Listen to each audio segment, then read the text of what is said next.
back to Exodus chapter 2. And there went a man of the house of Levi and took to wife a daughter of Levi. In case you don't remember, you got Abraham had Isaac, Isaac had Jacob. He had 13 kids, one of which was Levi. And his descendants became all the priests for Israel. Okay? So, Levi. And the woman conceived and bare a son, and when she saw him, that he was a goodly child, she hid him 3 months. She's disobeying the law.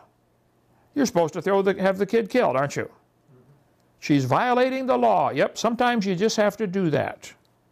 And it's the right thing to do. Okay. And when she could no longer hide him, she took for him an ark of bulrushes, which is a plant that grows along the river. She wove him a basket and daubed it with slime and with pitch. Well, pitch is made from tree sap. It's interesting. Noah was saved in an ark covered in pitch. That's actually the blood of the tree. Moses was saved in an ark covered with pitch, the lifeblood of the tree. The high priest sprinkled the blood on the ark, which contained the law of God. That law of God condemned everybody. Just those 10 commandments inside that box made everybody guilty. God says, oh yeah, here's my law. Don't bear false witness. Don't cheat. Don't lie. Don't steal. Don't murder. Honor thy father and mother. Everybody's guilty. And the priest would come in once a year, sprinkle the blood on there to cover the ark. We are saved by Jesus' blood, which fulfilled the law contained in that ark made out of gold. Praise God. He paid for it. Daubed with pitch, covered with blood. Anyway, and put the child therein, put the baby Moses in the basket.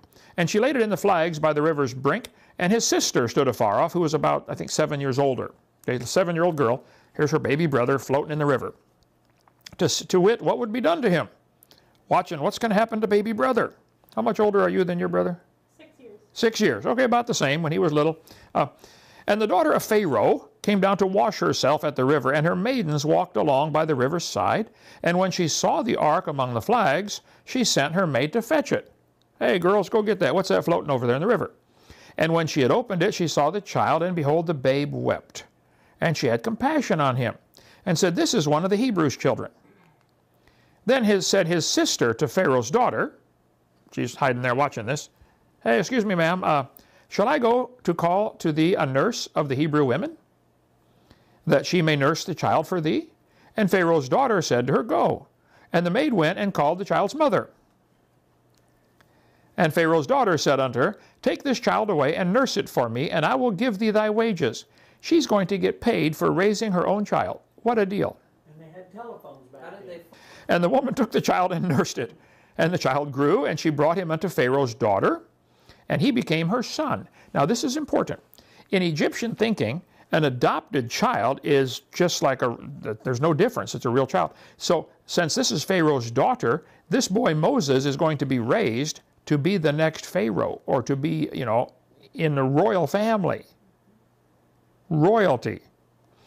And she called his name Moses and said, because I drew him out of the water. Now, according to the Torah, the name Moses comes from the Hebrew verb, which means to pull or draw out of the water. That's how he got the name Moses, pulled out of the water. That's how you got your name?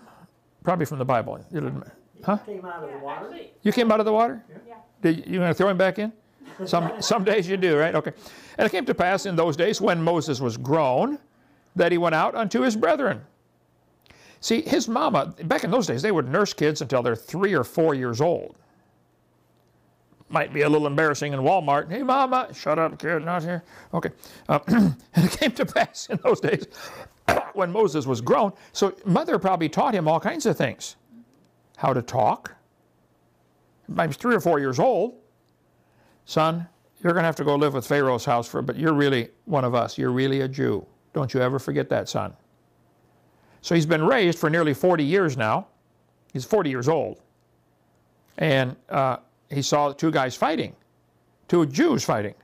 And he looked on their burdens, and he spied an Egyptian smiting a Hebrew, one of his brethren.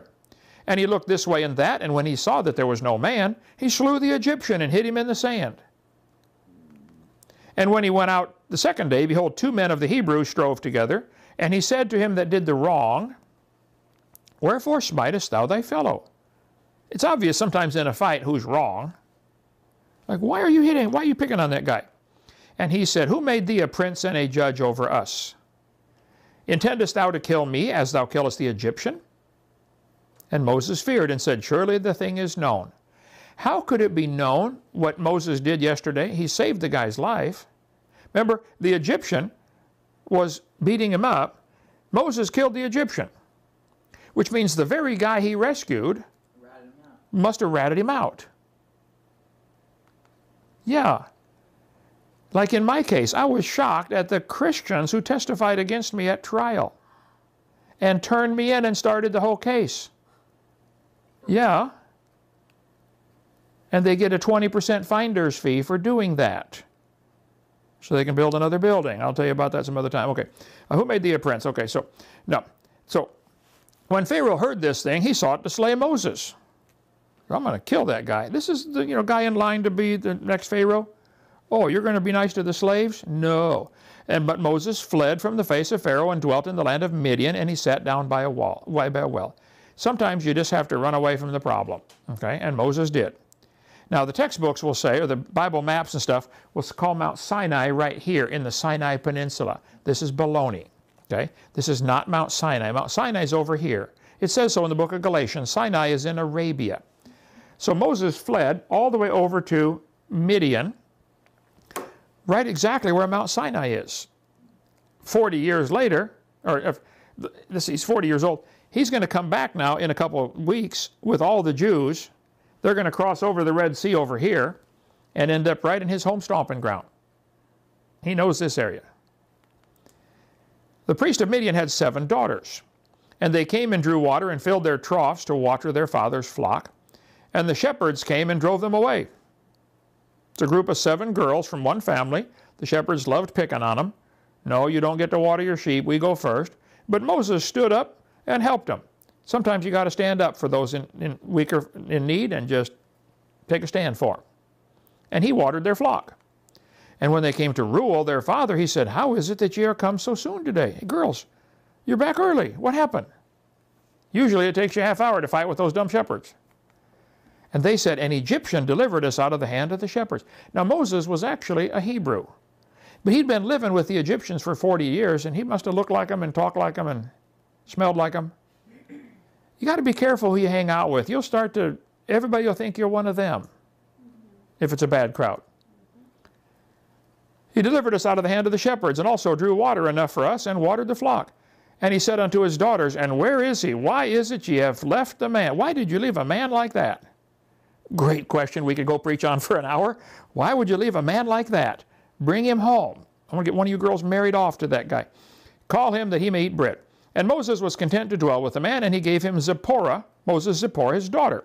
So he said, here, Moses, you can stay here, take care of my sheep, and you get married my daughter Zipporah. Now, she had 2 sons, Gershom here. She bare him a son and called his name Gershom, for he said, I've been a stranger in a strange land. It's interesting to study this, what happened to this girl, because she did not go with Moses on his calling to Egypt. She stayed back.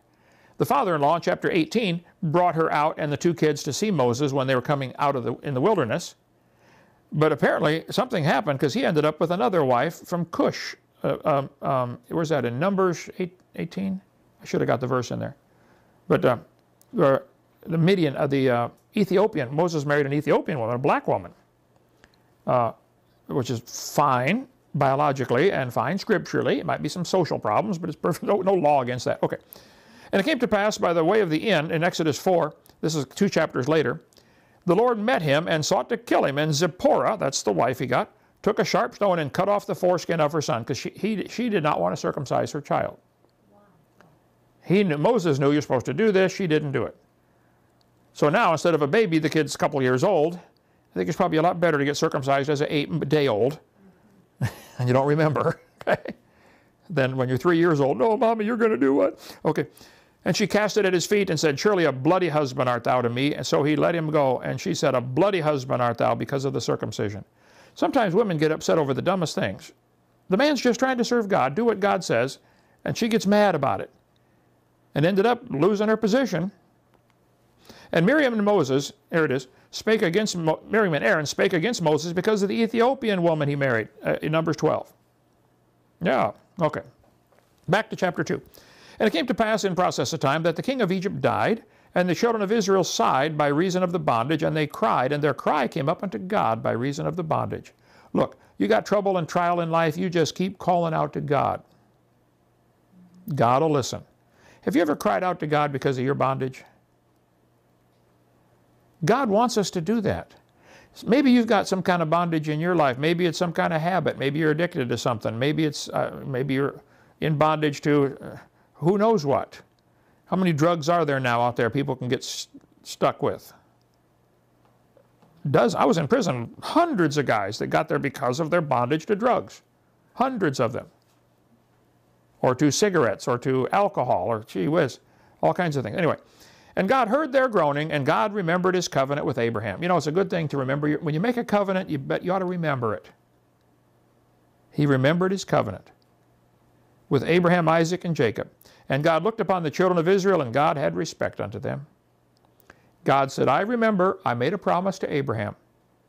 I'm going to keep it.